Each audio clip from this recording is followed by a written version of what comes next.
प्रेम राही को एक सरप्राइज देता है और वो सरप्राइज था अनुज डांस एकेडमी, राही की खुद की डांस एकेडमी। माही से ये सब बर्दाश्त नहीं होता है, इसलिए वो कैथी को लेकर सीधे डांस एकेडमी में पहुंच जाती है और कैथी ये सब देखकर तमाशा मचाने लगती है। इस डांस एकेडमी को बंद करने की मांग करती है। उसी वक्त पराग कहता है कि डांस एकेडमी अगर बंद हुई ना कैथी जी, तो आपका और मेरा रिश्ता हमेशा हमेशा के लिए खत्म हो जाएगा। और यह बात सुन के कैथी के पांव तले जमीन खिसक जाती है। आखिर पूरी कहानी क्या है, आइए जानते हैं आज के एपिसोड में। कहानी की शुरुआत होती है अनुपमा से, जो कि हॉस्पिटल से बाहर निकल रही होती है। अनुपमा को बार बार इसी चीज की टेंशन थी कि उसने अभी तक मनोहर जी से कोई भी पैसों की बात नहीं करी है और मनोहर जी तो उससे इतना गुस्सा है कि उन्होंने उसको नौकरी से तक निकाल दिया। अब मैं इस हालत में उनको छोड़कर कैसे जा सकती हूँ? नहीं नहीं नहीं, मैं इस हालत में उनको छोड़कर नहीं जाऊंगी, भले ही वो मुझे नौकरी में रखे या नौकरी से निकाल दे। उसी वक्त जसप्रीत का कॉल आता है। अनुपमा इस वक्त टेंशन में आ जाती है। अनुपमा जैसे कॉल पिक करती है, जसप्रीत अनुपमा को कहती है कि मुझे मकान मालिक का फोन आया था, वो पैसे मांग रहा है। तो जसप्रीत, हमारे पास भी ज्यादा पैसे नहीं है क्योंकि मनोहर जी की हॉस्पिटल का बिल, दवाइयों के खर्चे सब भी हमने ही दिया था, इसलिए तू प्लीज मनोहर जी से बात कर और उनसे अपनी सैलरी ले ले ताकि हम कम से कम किराया तो टाइम पे दे पाए। अनुपमा इस वक्त बहुत ज्यादा घबराई हुई होती है। कॉल काटने के बाद अनुपमा कहती है कि क्या करूं मैं, इस हालत में उनसे पैसों की बात थोड़ी ना कर सकती हूँ। श्रीनाथ जी कोई तो रास्ता बताइए जिससे कि मैं जसप्रीत और भारती पे बोझ भी नहीं बनूं और मनोहर जी की भी मदद कर पाऊँ। इस और हम अंश को देखते हैं जो कि अपनी पूरी ही सैलरी बा के हाथ में रख देता है और कहता है कि बा इस महीने मुझे इतनी सैलरी आई है। और उसी वक्त वहाँ पर किंजल आ जाती है। किंजल सभी को गुड न्यूज देते हुए कहती है कि मुझे एक सीए फर्म में जॉब मिल गई है और अंश अब तू चिंता मत करना, इस पूरे ही घर का बोझ तेरे सर पे नहीं रहेगा, मैं भी तेरी मदद करा करूंगी। अंश कहता है कि आप टेंशन मत लीजिए, इन पैसों से आप थोड़ा फ्यूचर के लिए सिक्योर कीजिए, घर खर्च तो मैं चला ही रहा हूँ। उसी वक्त वहाँ पर प्रार्थना आ जाती है जो कि अंश को टिफिन देती है और कहती है कि अंश ये लो तुम्हारा टिफिन। अंश टिफिन लेके चला जाता है और यह देख के बा को बिल्कुल भी अच्छा नहीं लगता है। बा प्रार्थना से कहती है कि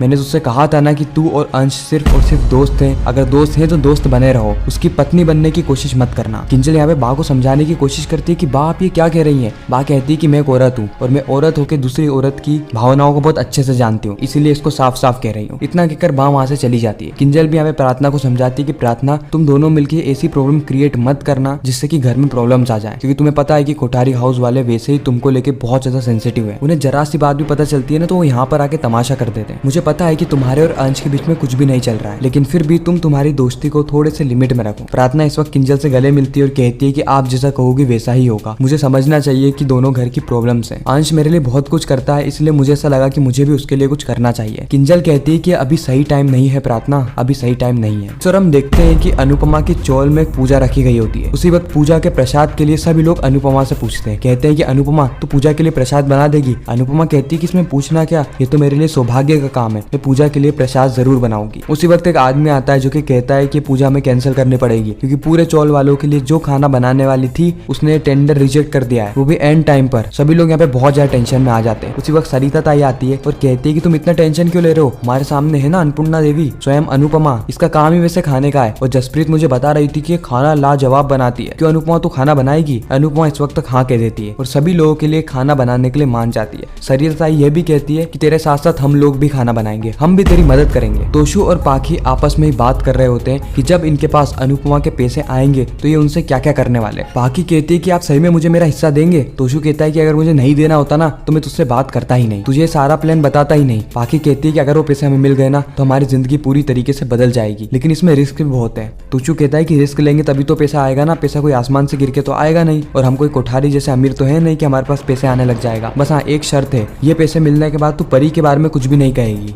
बाकी कहती है कि हाँ मैं कुछ नहीं कहूंगी, मैं तो अपना खुद का एक ब्यूटी सैलून खोलूंगी। कब तक मैं दूसरे के अंडर में काम करती रहूं, मेहनत में करूं और पैसे वो ले जाती है? नहीं नहीं नहीं, अब हमारे सारे ही सपने पूरे होने वाले हैं। उसी वक्त वहाँ पर बापूजी आते हैं और जोर से तोशु को चाटा मारते हैं। चाटा इतना जोरदार था, इतना पावरफुल था कि तोशु तुरंत ही जमीन पे गिर जाता है और यह देख के पाकी समझ जाती है कि हो गया बेड़ा गर्क, लग गई वाट, पता चल गया बापूजी को। बापूजी यहाँ पे चाटा मारते हुए कहते हैं कि तुझे शर्म नहीं आती, तुझे शर्म नहीं आती अपनी माँ का झूठा मृत्यु प्रमाण पत्र बनाते हुए?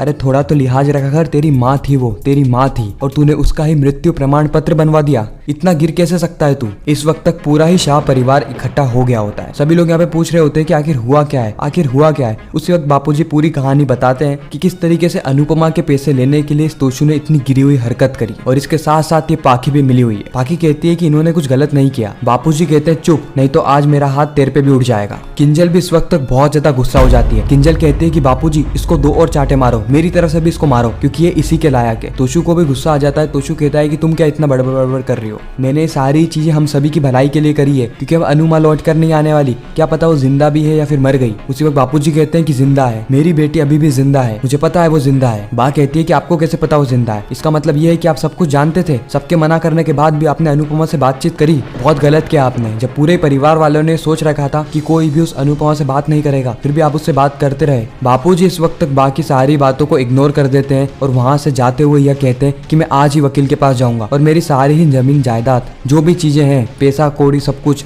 मैं अपने बच्चों में बांट दूंगा, लेकिन तुम दोनों को फूटी कौड़ी नहीं दूंगा, फूटी कौड़ी नहीं दूंगा। सभी के जाने के बाद अंश पाखी और तोशु के पास आता है और कहता है कि आप मुझसे बड़े हैं, इसलिए मैं आपको ज्यादा कुछ तो नहीं कह सकता, लेकिन हाँ, मैं आपको इस बात की गारंटी जरूर दे सकता हूँ कि अगर आपने मेरे अनुमा के पैसे में से 1 रुपए भी चुराने की कोशिश करी ना, तो मैं खुद पुलिस स्टेशन जाऊंगा आप दोनों की कंप्लेन करने। इसलिए ये बात याद रखना कि इतनी गिरी हुई हरकत कभी मत करना।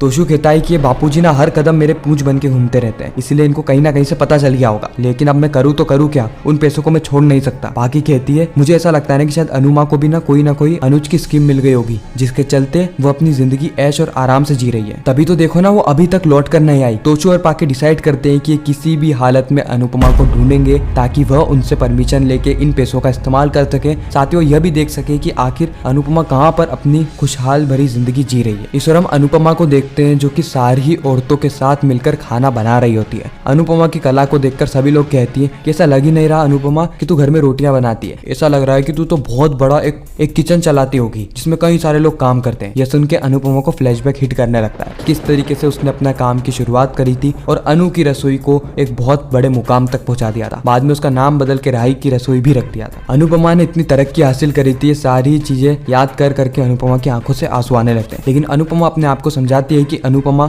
वह तेरा अतीत था, लेकिन ये तेरा वर्तमान है, तुझे अपने वर्तमान में जीना है, अपने अतीत में कभी भी लौट कर नहीं जाना है। साथ ही अनुपमा इस वक्त तक पैसे की भी चिंता कर रही होती है कि मैं जसप्रीत को क्या जवाब दूंगी, क्योंकि मैंने अभी तक मनोहर जी से पैसे की कोई भी बात नहीं करी है, मुझे कुछ ना कुछ करना होगा, पैसों का इंतजाम करना होगा। उसी वक्त वहाँ पर जसप्रीत आ जाती है। जसप्रीत कहती है कि अनुपमा तूने फिर से समाज सेवा शुरू कर दी। अनुपमा कहती है कि भगवान के प्रसाद का काम था ना, मैं कैसे मना कर देती। जसप्रीत कहती है कि वो सब तो ठीक है, लेकिन अपना ध्यान रखा कर, इतना काम करेगी तो फिर बीमार पड़ जाएगी, और वैसे भी हमारे पास तो पैसे है नहीं बीमारी को ठीक करवाने के, इसलिए कहती हूँ कि आराम से और थोड़ा थोड़ा काम करा कर, और वही काम करा कर जिसमें तुझे पैसे मिले। ये समाज सेवा करने के लिए बहुत सारे अमीर लोग हैं, तो उसकी टेंशन मत लिया कर। अनुपमा को इस बात का डर था कि कहीं जसप्रीत उससे पैसों की बात ना कर ले, लेकिन जसप्रीत कुछ नहीं कहती है। जसप्रीत अभी के लिए बात को टाल देती है। वो कहती है कि भारती का फोन नहीं लग रहा है, वो कहाँ है। उसी वक्त वहाँ पे भारती आ जाती है और बताती है कि उसकी शादी पक्की हो गई है। उसकी जिससे शादी पक्की हुई है वो इसी महीने लंदन जा रहा है और इसी के चलते इसी महीने उसकी शादी होगी। यह बात सुन के अनुपमा और जसप्रीत दोनों ही बहुत ज्यादा खुश हो जाती है। अनुपमा कहती है कि इतनी जल्दी तो हमें छोड़कर चली जाएगी। उसी वक्त भारती कहती है कि क्या करें, शायद भगवान को यही मंजूर था। इस और हम देखते हैं कि प्रेम राही को एक सरप्राइज देता है, और यह सरप्राइज और कुछ नहीं बल्कि राही की एक डांस एकेडमी थी जिसका नाम था अनुज डांस एकेडमी। राही यह देखकर बहुत ज्यादा खुश हो जाती है, साथ ही वो प्रेम को धन्यवाद भी करती है। प्रेम कहता है कि ये मेरा आइडिया नहीं था, ये पापा का आइडिया था। उस वक्त पराग भी वहाँ पर होता है और राही को एक गिफ्ट में घुंघरू देता है और कहता है कि राही शुरुआत हो जाए एक डांस से। फिर ये सभी लोग मिलकर डांस करने लगते हैं और उसी वक्त वहाँ पर कैथी और माही आ जाती है। कैथी को यह देखकर बिल्कुल भी अच्छा नहीं लगता। दूसरी ओर अगर हम चोल में देखें तो चोल में भी सभी लोग डांस कर रहे होते हैं और अनुपमा को भी यहाँ पर डांस करने की इच्छा करती है, लेकिन अपने अतीत को देखते हुए वो डांस नहीं करती। और इसी के साथ ही एपिसोड भी यहाँ पर खत्म हो जाता है। आपको यह रिकैप कैसा लगा कमेंट सेक्शन में जरूर बताना।